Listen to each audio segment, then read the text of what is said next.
Dulu sebelumnya kita menghindari mitos-mitos kita anggap primitif, kemudian mitos-mitos kita anggap dari agama, tapi sebenarnya kita jatuh lagi ke dalam mitos-mitos modern. Orang sekarang sadar dunia ini kompleks. Tidak mungkin hanya satu teori, satu konsep bisa menyelesaikan segalanya. Kayak Indonesia ini, krisisnya akan selesai kalau pendidikan moral jalan di semua sekolah. Loh, sejak dulu pendidikan agama sudah ada di sekolah-sekolah itu. Tapi kan tidak jalan. Kenapa? Karena itu mungkin faktor, tapi tidak satu-satunya faktor. Harus dicari juga unsur-unsur yang lain. Jadi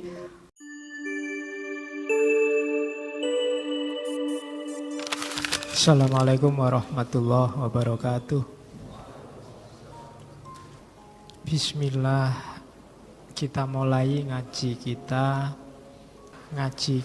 bulan ini tentang kelompok teori-teori kritis. Malam ini kita ngomong Marcuse. Oke, kita mulai saja. Saya awali dari sini untuk menuju teori kritis sebelum masuk ke Marcuse. Jadi orang-orang yang sudah menikmati dunia modern, saya tidak tahu Indonesia ini termasuk modern apa belum, atau modernnya diloncati langsung postmodern. Ya, kesadar modern itu sebenarnya istilahnya agak ambigu. Kalau dari sisi istilah modern itu artinya baru.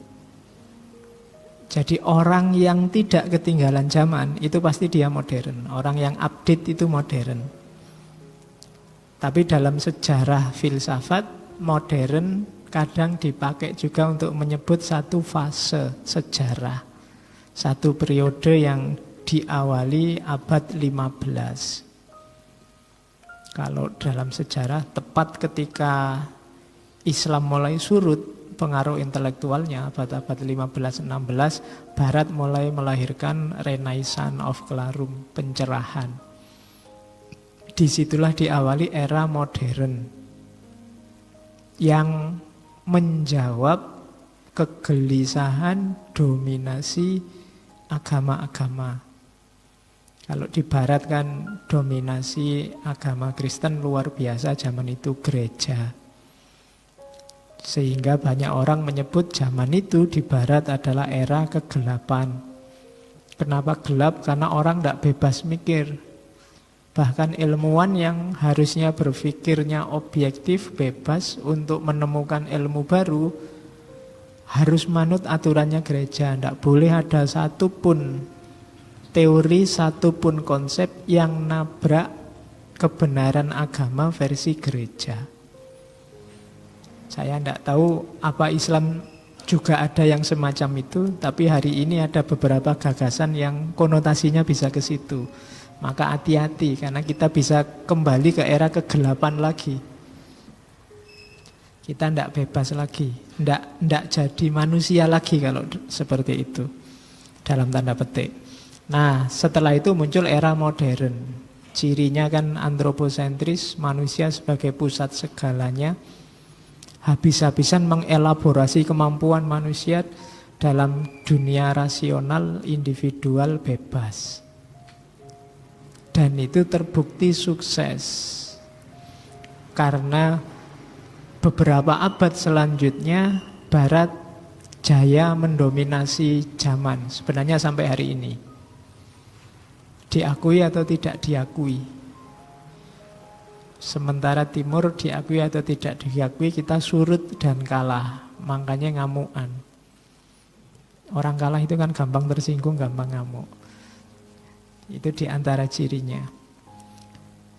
Nah, cuma modern ini awalnya kan mengkritik tradisi ketat, tradisi mitos. Akhirnya juga menjadi mitos. Banyak hal-hal yang dikategorikan sebagai modern akhirnya diadopsi begitu saja dengan tidak kritis, sehingga lama-lama jadi mitos. Hati-hati apapun yang kamu terima secara tidak kritis, kamu jalankan begitu saja, tidak kamu pertanyakan relevansinya, efektivitasnya, kecocokannya untuk hidupmu, dia akan menjelma jadi mitos. Ya contohnya misalnya mitos itu kalau dulu mitos perdukunan, orang modern mungkin mitos kedokteran.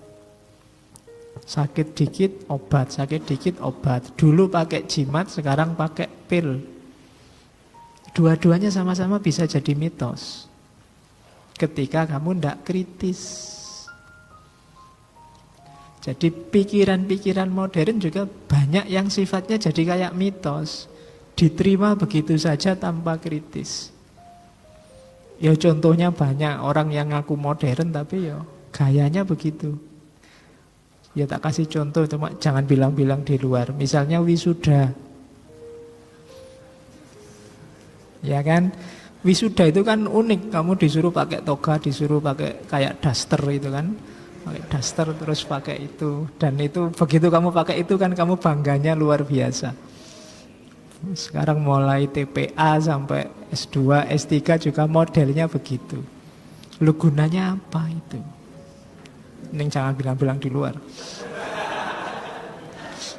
Ya. Kemarin ada yang usul, mbok sudah wisudanya, ada kampus yang mau wisudanya pakai sarung aja sama kopiah dan Islam. Itu kan sebenarnya cuma kesepakatan aja. Kalau disepakati boleh, ya boleh-boleh saja wisudanya pakai sarung, pakai kopiah, nanti yang lain pakai sorban sama jubah, nanti yang lain pakai. Wong ya itu cuma simbol. Mungkin sekarang mindah tali toga, besok mindah sorban, misalnya sorbannya dibulatkan. Wong ya itu cuma kesepakatan. Ketika kamu terima begitu saja tanpa kritis, dia jadi mitos. Kalau motornya merek apa, anak gaul. Kalau motornya tahun 60-an itu anak jadul. Mitos. Merek HP juga jadi mitos kan. Kalau HP-mu masih merek-merek murah kelas 1 juta dan sekitarnya, kamu beli casing yang kira-kira casingnya casing HP yang kelas puluhan juta ke atas. Padahal itu Apple tapi casingnya saja. Kan banyak sekarang begitu. Itu kan kamu terjebak mitos sebenarnya. Banyak mitos-mitos dunia modern. Nah, muncul kesadaran baru, ternyata kita itu hanya jatuh ke lubang yang sama. Dulu sebelumnya kita menghindari mitos-mitos kita anggap primitif, kemudian mitos-mitos kita anggap dari agama, tapi sebenarnya kita jatuh lagi ke dalam mitos-mitos modern. Itu kegelisahan yang memunculkan teori kritis. Yang pertama. Kemudian yang kedua, modern itu kan sangat rasional. Kita tahulah peradaban modern yang positivistik itu yang dipercaya cuma dua, yang ada bukti konkretnya atau yang masuk akal. Seolah-olah ilmunya orang modern itu, pengetahuannya orang modern itu sudah luar biasa. Kebenarannya universal. Tapi kemudian ada kesadaran baru. Orang-orang hari ini, orang-orang kontemporer, para filosof baru mengungkap bahwa ternyata tidak sesederhana itu. Tidak mesti kalau sudah fisika, matematika, biologi itu objektif. Ada subjektivitas-subjektivitasnya. Itu nanti di banyak tokoh kan diungkap. Misalnya ada istilah subjektivitas reflektif. Ternyata ilmu itu yang dianggap objektif, ilmu apapun, teori apapun, menyembunyikan kepentingan dan ada relasi kuasanya sendiri. Kadang-kadang ilmu itu mana dianggap penting, mana tidak penting, itu tergantung izin atau rekayasa dari yang punya kuasa. Ya kuasa itu di levelnya masing-masing.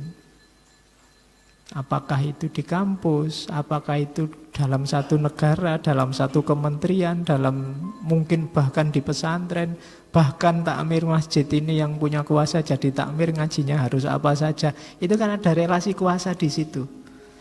Mungkin kalau takmirnya diganti semua, kelompok akhi ukhti ngaji-ngaji kayak gini hilang.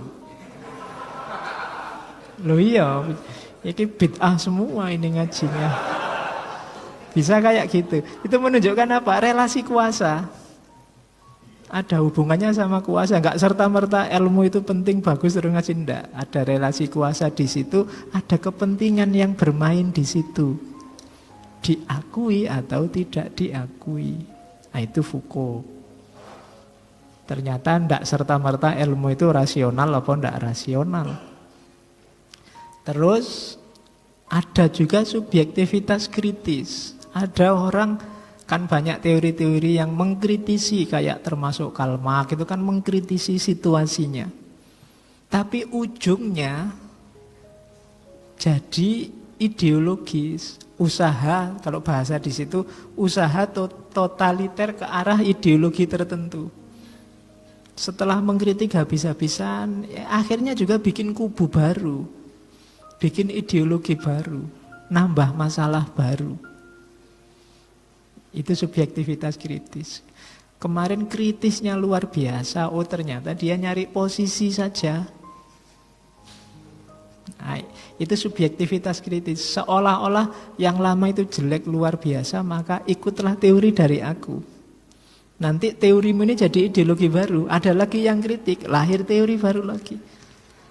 Oh berarti kritik itu meskipun istilahnya ini kritik yang membangun loh Pak. Ini kritik, di balik kritik ada penggiringan ke arah gaya berpikir tertentu atau ideologi tertentu.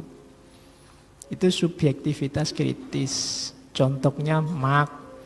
Marx itu kan mengkritik habis-habisan kapitalisme. Pada akhirnya arahnya ke ideologi baru sosialisme. Sama kayak positivisme.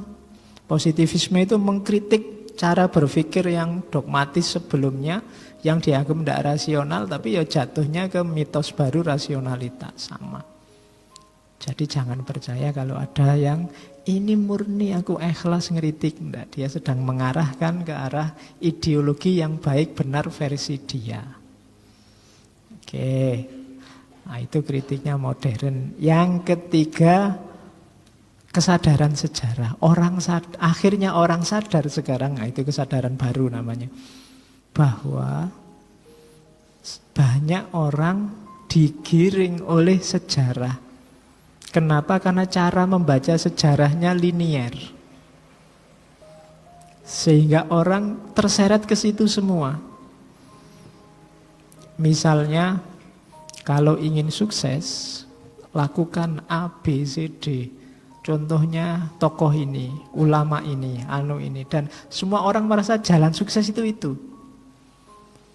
Itu karena membaca sejarahnya linier. Sama kayak hari ini ada demam luar biasa, orang-orang tua pingin anaknya hafal Quran semua. Gara-gara nonton TV hebat sekali ya, ada anak kecil hafal Quran. Terus ulamanya, loh itu tidak salah sebenarnya. Cuma kalau kamu baca linier, bahwa semua anak harus hafal Quran, bisa gawat peradaban kita. Bukan apa-apa, banyak anak yang nanti sebenarnya dia tidak bakat untuk menghafalkan, terus dipaksa, terus macam-macam. Membacanya linier. Mungkin anak ini bakatnya analistis, bukan menghafalkan. Mungkin anak sana bakatnya tidak di agama, tidak untuk, tapi dia bakatnya di eksakta misalnya. Sehingga akan ada kerugian-kerugian sendiri. Maka harus cermat membaca sejarah. Tidak salah, tapi harus pinter membacanya, jangan linier. Kalau membacanya linier, ya akan banyak kerugian-kerugian sejarah.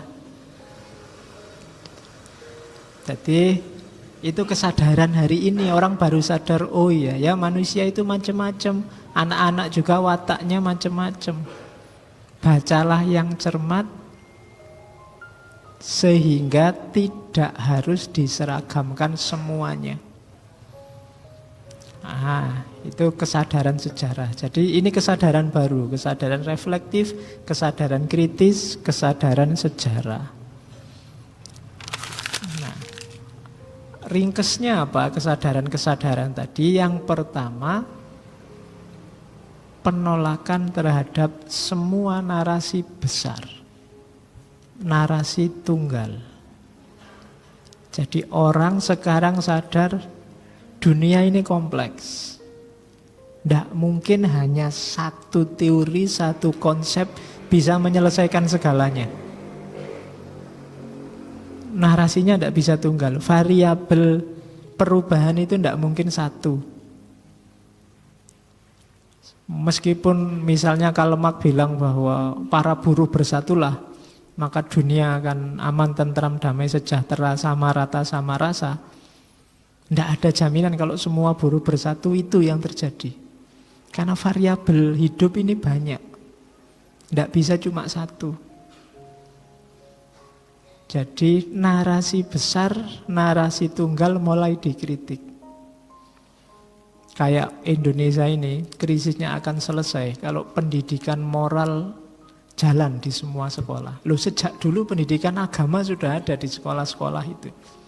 Tapi kan tidak jalan. Kenapa? Karena itu mungkin faktor, tapi tidak satu-satunya faktor. Harus dicari juga unsur-unsur yang lain. Jadi mulai tidak percaya dengan jawaban tunggal untuk permasalahan yang kompleks. Tenang aja lah, pokoknya kalau kuliahmu cepat selesai, masa depanmu cerah. Tidak mesti. Tidak jaminan. Gitu loh. Ya apalagi nggak selesai-selesai. Jadi jangan percaya narasi tunggal. Banyak orang bilang misalnya filsafat di dunia Islam itu mati gara-gara dikritik oleh Ghazali.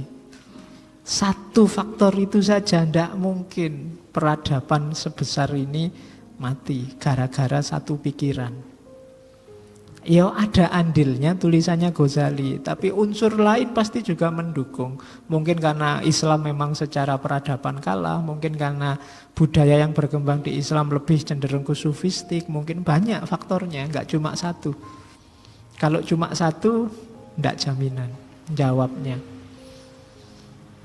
Indonesia ini maju kalau sepak bolanya menang. Nggak bisa. Maka kamu tidak harus terlalu galau kalau ada satu dua faktor gagal, karena faktor itu banyak. Jadi jangan percaya narasi tunggal, karena kamu nanti akan terjebak sendiri. Terus semua kebenaran itu berhubungan dengan konstruksi sosial, itu pasti. Di banyak tokoh diomongkan bahwa yang kita anggap benar hari ini itu secara umum dibentuk oleh dunia sosial di mana kita hidup. Mana baik, mana buruk, itu ya logika sosial yang bunyi. Mana pantas, mana ndak pantas, itu ya dunia sosial yang merumuskan. Bahkan mana benar, mana salah, itu dunia sosial yang menanamkan di kepala kita. Karena dunia sosial itu beragam, maka isi kepala kita semua macam-macam. Yang Madura, yang Jawa, yang Sumatera, yang Kalimantan, gayanya mesti beda-beda. Kenapa? Konstruksi sosial yang dihadapi beda-beda. Orang Arab, orang Afghanistan, orang Amerika, gayanya juga beda-beda. Struktur sosialnya beda. Jadi ini kesadaran baru. Kalau sebelumnya orang itu menganggap semuanya hanya satu, pokoknya inilah yang menyelesaikan masalah. Inilah jawaban satu-satunya. Bahkan di Yunani kan sampai ada yang intinya alam semesta itu. Apakah itu air kah? Apakah itu api kah? Macam-macam jawabannya. Tidak. Inti itu tidak ada. Setiap horizon, setiap lokal punya logika sendiri-sendiri. Kesadaran ini memunculkan yang ketiga itu, sense of fragmentation akhirnya. Decentered self. Ini nanti yang melahirkan individualisme kalau di zaman modern.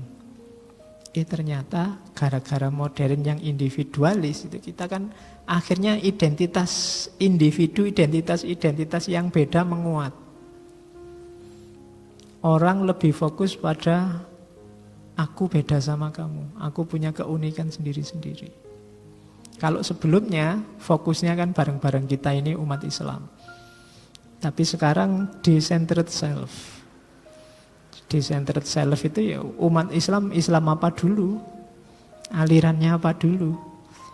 Aliran itu cabang apa dulu? Dan seterusnya. Selalu lihat bahwa kita ini spesifik. Itu kesadaran barunya. Tidak lagi setiap kita adalah identitas bersama, tapi setiap kita punya keunikan sendiri-sendiri. Ini beda sama sebelumnya. Karena itu tidak ada narasi tunggal yang bisa mengakomodir semuanya. Selalu nanti ada sisa. Kalau kamu bilang orang Indonesia itu ramah-ramah, pasti ada yang tidak. Selalu ada sisa, percayalah. Yang tidak ramah pasti ada. Orang Barat itu cenderungannya ateis, tidak suka agama. Sekarang sudah banyak sisanya yang suka sama spiritualitas. Itu namanya decentered self. Jadi sudah nggak memusat lagi sekarang. Sekarang ada banyak pusat. Bahkan mungkin setiap individu itu pusat sendiri-sendiri. Punya gaya sendiri-sendiri, punya keunikan sendiri-sendiri. Kalau dulu kan dipukul rata, alah orang Islam paling ya begitu, alah orang Barat itu ya segitu itu gayanya, alah orang India itu ya mesti begitu. Enggak. Sekarang mulai sadar bahwa setiap entitas manusia, baik level individual maupun kelompok sosial, dia punya keunikan sendiri-sendiri. Itu kesabaran baru. Terus itu yang melahirkan hari ini muncul multiple conflicting identities. Jadi tabrakan antar identitas. Karena tadi setiap individu unik, masing-masing punya kepentingan, punya keinginan, punya identitas, maka tidak luar biasa kalau terjadi tabrakan. Kalau terjadi benturan antar identitas. Yang satu maunya A, yang satu maunya B. Maka jangan kaget. Dulu tidak disadari. Ketika tidak disadari, yang terjadi selalu ingin diseragamkan kembali. Yang beda dianggap salah. Sekarang orang baru sadar, oh iya ya, memang beda. Saya maunya ini, dia maunya itu. Sehingga konflik bisa dihindari. Tapi ketika belum disadari, yang terjadi konflik demi konflik. Oke, terus fenomena hari ini juga mass mediated reality. Realitas yang dibentuk oleh mass media. Kalau ini kalian sudah merasakan sendiri bagaimana dunia maya itu lebih membuat kita sibuk daripada dunia nyata. Ya kan? Kalau dunia nyata kan sudah rutin, kita tiap hari paling ya bangun pagi, terus ngopi, terus malam ngangkring, terus nongkrong, ngerokok. Rutin, tidak ada yang jadi masalah. Tapi begitu kamu buka WA, buka Facebook, buka internet, terjunlah kamu dalam problem-problem dunia maya. Kamu lebih sibuk di situ daripada dunia nyata. Begitu masuk dunia maya, kamu yang di dunia nyata pemalu, jadi ganasnya luar biasa. Ya kan? Kalau di dunia nyata ketemu cewek gemeteran, begitu di dunia maya, wah kayak paling jago, paling playboy. Itu mass mediated reality. Kalau maki-maki luar biasa begitu di dunia maya, tapi masuk dunia nyata kamu mengkeret. Itu mass mediated reality. Itu fenomena unik luar biasa. Ini kesadaran-kesadaran baru yang menggugah kelompok teori kritis untuk mengkritisi dunia modern. Oke, sekarang kita lihat dalam one dimensional man. Katanya Marcuse, masyarakat hari ini itu cirinya satu, teknologi. Maka dia menyebutnya masyarakat teknologi. Cirinya apa masyarakat teknologi itu? Yang pertama, manusia itu tidak penting. Peran manusia tidak menonjol. lebih populer teknologinya. Itu contohnya banyak, saya nggak perlu menjelaskan.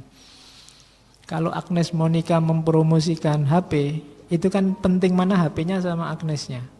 Penting HP-nya. Yang ditonjolkan kan HP-nya. Ya kan, motor keluaran baru, mobil keluaran baru, meskipun yang mengiklankan seksi-seksi, tetap kan yang ditonjolkan mobilnya, motornya.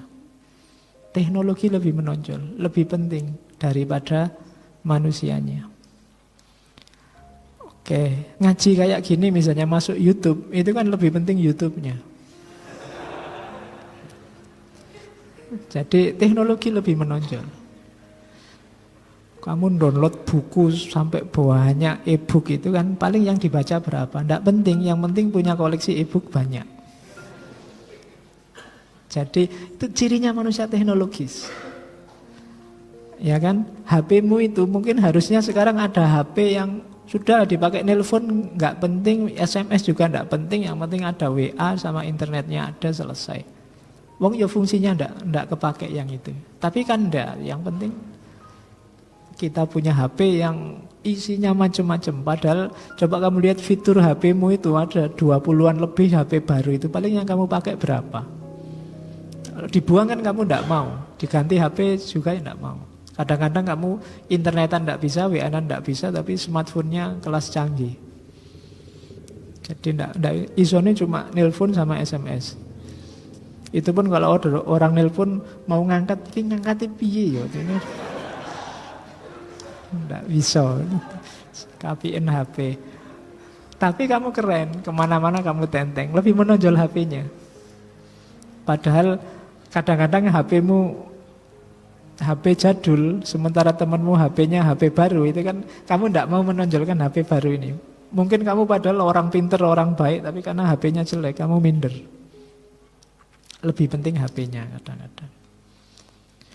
Oke, teknologi, peran manusia tidak menonjol. Resikonya apa? Manusia teralienasi dari kemanusiaannya. Jadi kita tidak bisa mengekspresikan sisi manusiawi kita sepenuhnya karena ada teknologi.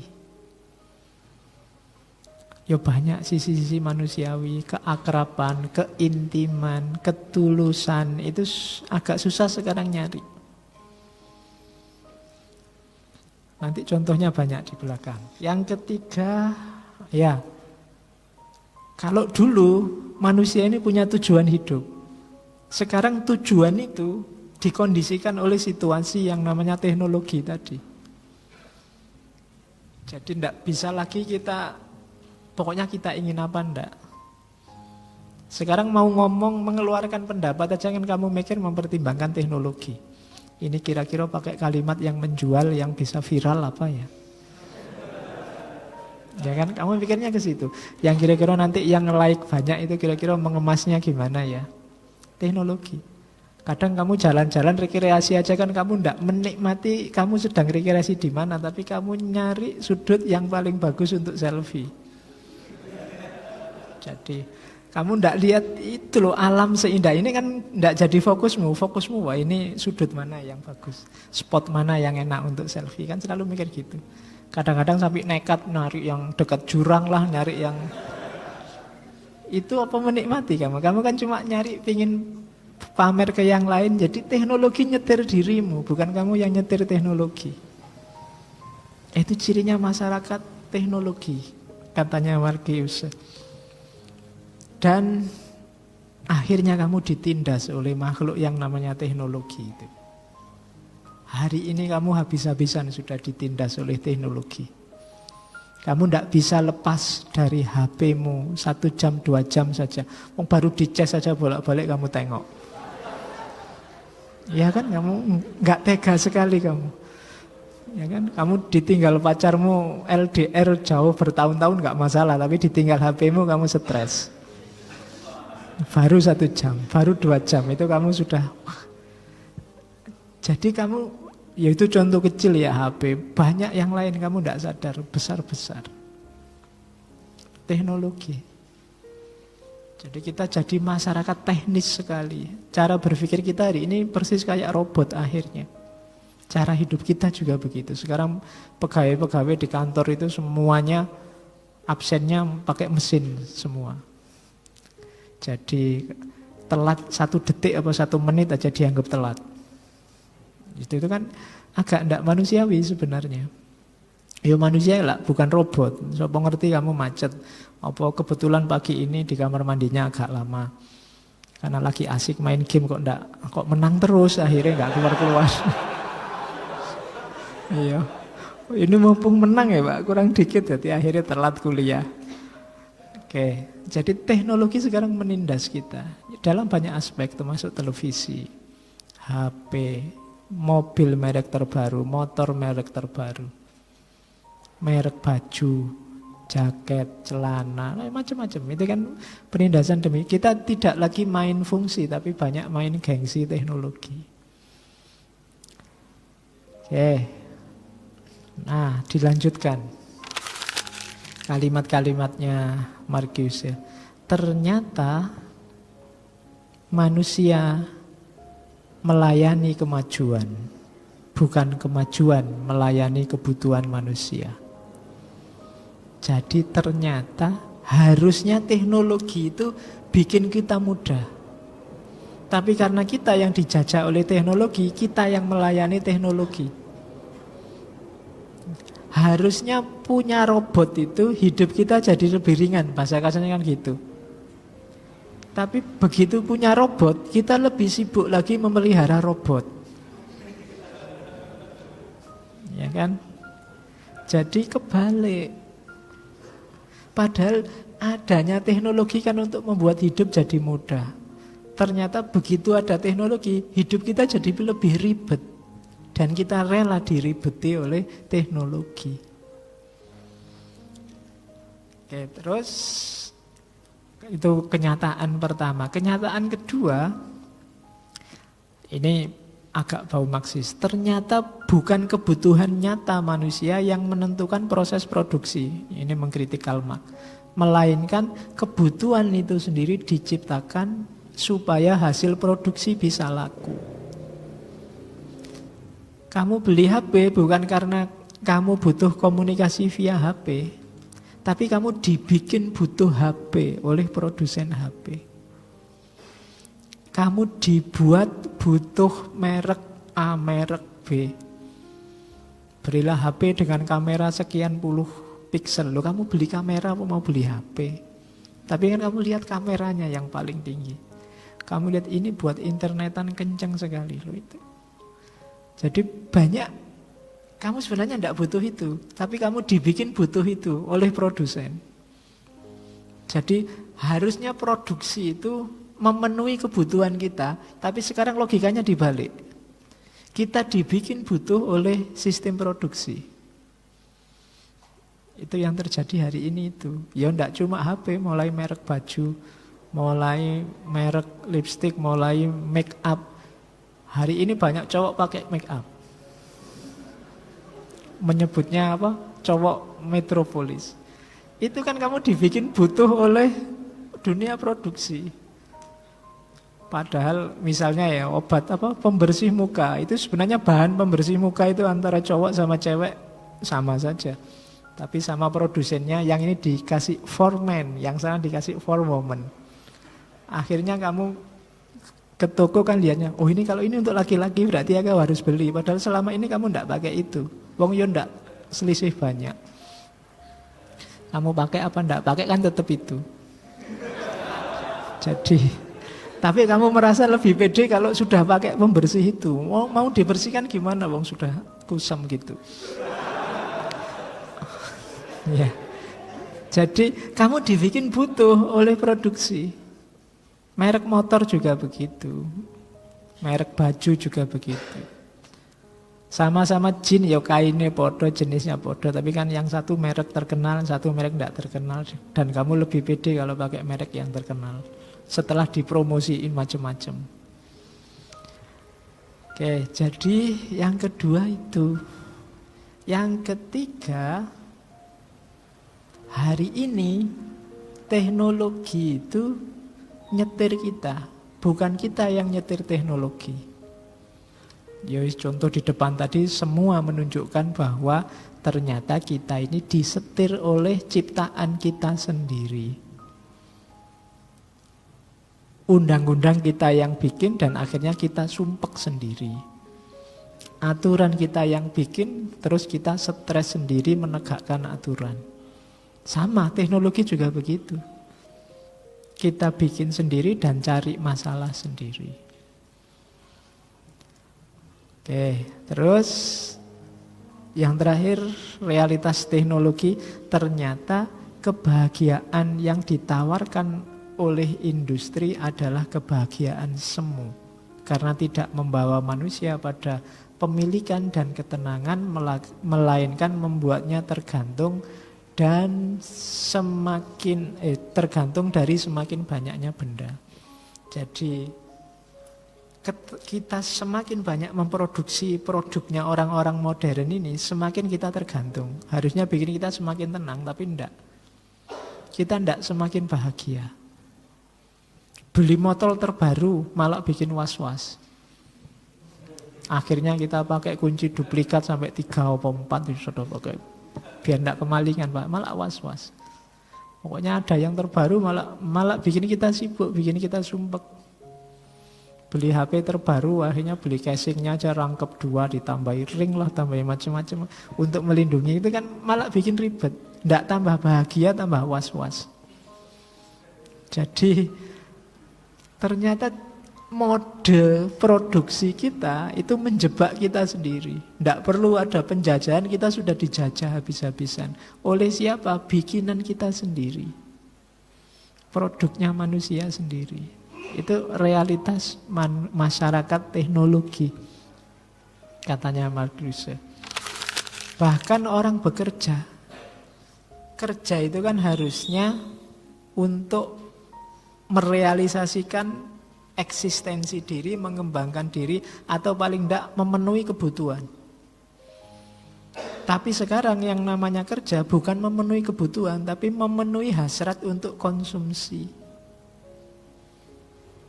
Sebenarnya kamu ngangkring sudah cukup, tapi kan hasrat konsumsi menuntut kamu ngafe.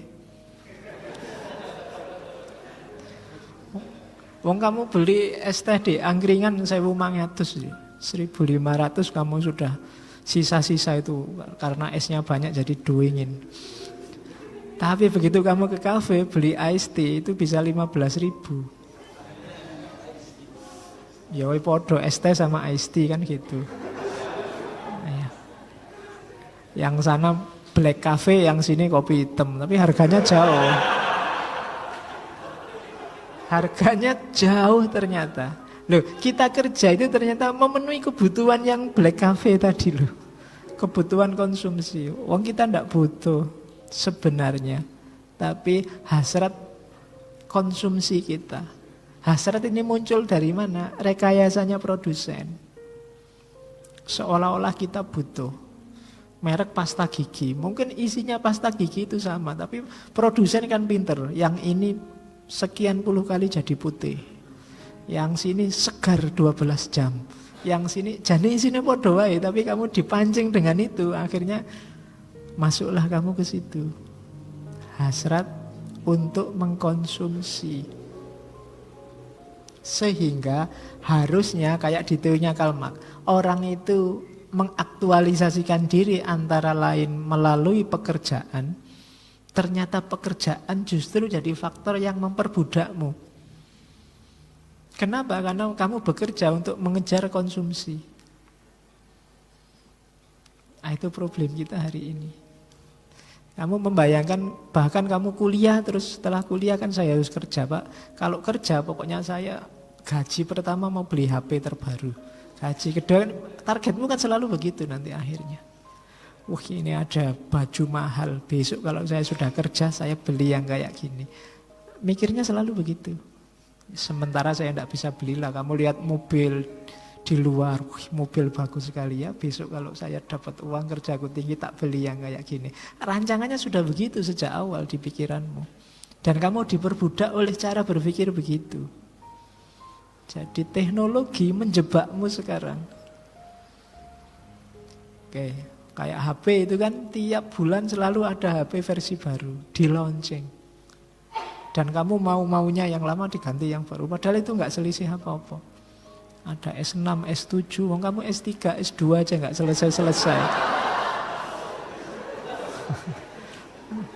HP-nya sudah sampai S8 loh. Kamu disalib berapa generasi oleh Samsung itu. Kamu S2-nya lamanya luar biasa. Oke, jadi dan bahkan teknologi yang luar biasa itu tidak membuat kita sesama manusia semakin dekat. Tapi kita semakin terisolasi. Kita asik dengan dunia kita masing-masing. Kalau zaman saya kuliah dulu belum ada HP.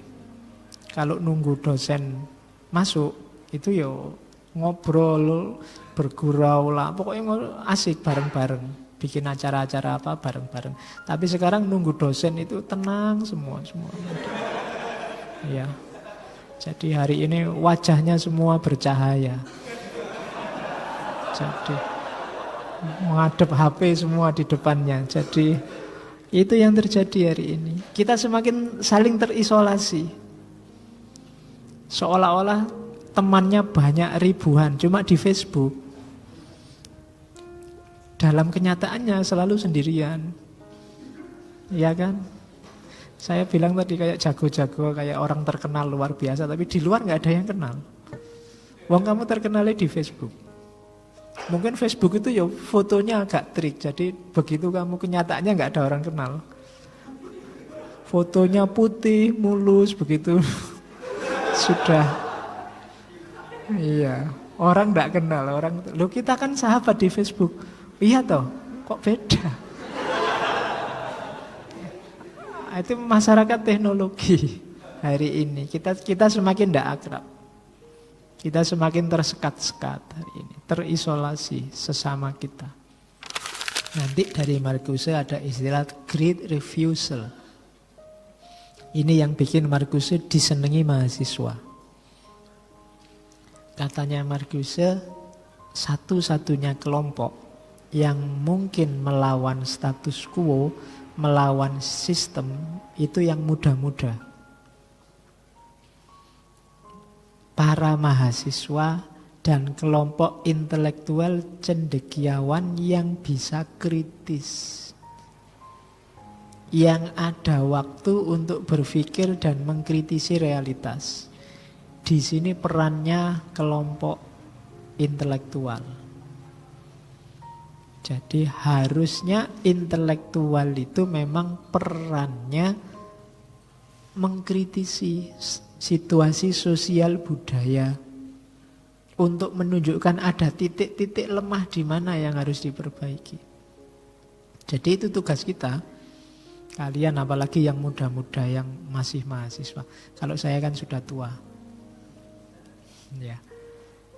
Jadi kelompok intelektual muda inilah yang punya tanggung jawab kritis, katanya Marcuse. Kenapa? Karena mereka kelompok yang paling memungkinkan, yang paling mudah untuk keluar dari sistem. Yang tua agak susah mungkin karena sudah tertelan oleh sistem itu.